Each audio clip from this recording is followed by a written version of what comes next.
This clip right here was sent to me. It comes from Carlos Miller of the 85 South Show, and of course from Wildin' Out fame. And he was sitting down on the couch with some young ladies, and he basically just decided to be brutally honest. So I'm gonna run that clip, and then we're gonna come back and talk about it. Don't nobody like me because I keep it so real with you. Do you know how many pussies out here that don't nobody want? It don't matter how you dress it up or try to give it away. Don't nobody want it. We live in Atlanta. Look how many women out here got high quality pussy, the type you like. You ain't gonna be able to fuck them because you don't have time to meet them. I'm too weak. It's so much pussy in this city, they can't possibly give it all away. You heard all the excuses women make for not being able to find a nigga in Atlanta. It's more niggas in Atlanta that like women than anything. It's you. It is you. Nobody cares how good you look, how successful you are. It is you. You just not the type of chick that niggas in Atlanta like. Move to San Antonio. Not San Antonio. You not the shit in Atlanta.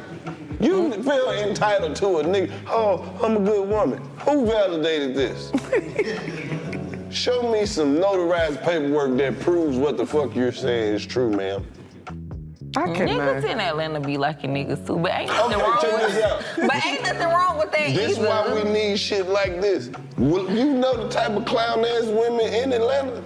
There's some fucking weird-ass women out here, and don't nobody never talk about them. You know why? Because we too busy going to find ones who not weird. It's some weird-ass ladies out here. And they be like, y'all be inviting women to y'all crib? No. Do you know how many weird-ass people I had to make sure they don't even follow me when I leave their ass tonight? Like, I hope I never see her again. What makes one weird? Okay. Some of these chicks out here are lame as fuck. They lame, and they do shit like they idolize fucking women on social media. They're like, don't nobody want to fuck with a bitch who got to look up to another bitch. You got a hero. What is wrong with you? That's real. That's real. No, but I Don't no nigga want no. Don't no man want no follower ass bitch. So Chicago's not as bad as Atlanta, but this is a fairly large city, and so we do have our share of shit that we have to deal with here in the same regard, like what Karlous was talking about in the clip, right? And so, for the guys that I know that's getting to the money, like, I feel like the women that they deal with, those women make the game way too easy for them, which is why they're able to play it to the way that they are. So whenever we call somebody a player, one of the things we don't stop to think about is like finishing the sentence, right? Like, what are they playing, right? They playing games with people's feelings, and they playing games with people's emotions, right? So one of the downsides of actually being a player and deciding you want to go out here and run through a bunch of women is that you will run into women who have weird behavior in their response to how you choose to treat them, right? So like something I was telling one of my friends once upon a time was like, the girls that you be trying to make into your side chicks, those girls are accustomed to being number one chicks, right? And when they find out that they side chicks, some of them don't take it well, right? So for an example, I had this situation happen with one of my neighbors. I was leaving out for work one night and I was like warming my car up, and like I heard this loud ass thud, right? And what happened, what I ended up finding out is that it was this girl he was fucking with, and like apparently he didn't want to mess around with her no more. So he told her that, he was basically ending the relationship. She didn't take it too well. So what she did was that she came over here, and he lives up on the 3rd floor. He has a 6-foot tall security gate outside that prevents you from getting onto his back porch, right? So in her drunk, bright thinking mind, right, she decided to try to climb up the gate, but she ended up losing her balance. Now, to be honest, she almost killed herself, right? She ended up falling off the gate and landing down on the landing where the 2nd floor, the like where it starts to go down towards the 2nd floor, which is like 8 or 9 steps, and it's metal. So like she hits that and it makes this loud ass boom sound, right? Now that shit rocked her. So she gets up and then she ends up stumbling backwards and falls down the other 8 stairs all the way down to the 2nd floor. And after she took that L, she pretty much just got up and went home. You know what I'm saying?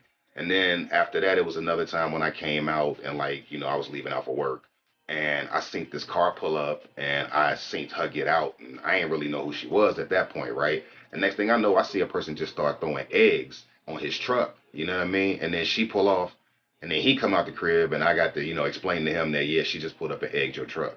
And then there was another time when I came outside and like the police knocking on my door trying to figure out what's going on. And come to find out it was, dealing with what was going on upstairs and they was escorting her off the premises. You know what I'm saying? There was like 12 cops outside. It was like, I don't know, like 1 or 2 o'clock in the morning when that shit happened, right? And so after a while, I remember one night I was leaving out. She was just sitting on the stairs chilling. And I just was like, what's up? You good? You want to square? All right, for sure, I'm out. You know what I mean? I started treating her like she belonged there and shit because I was really just getting used to her crazy ass being here.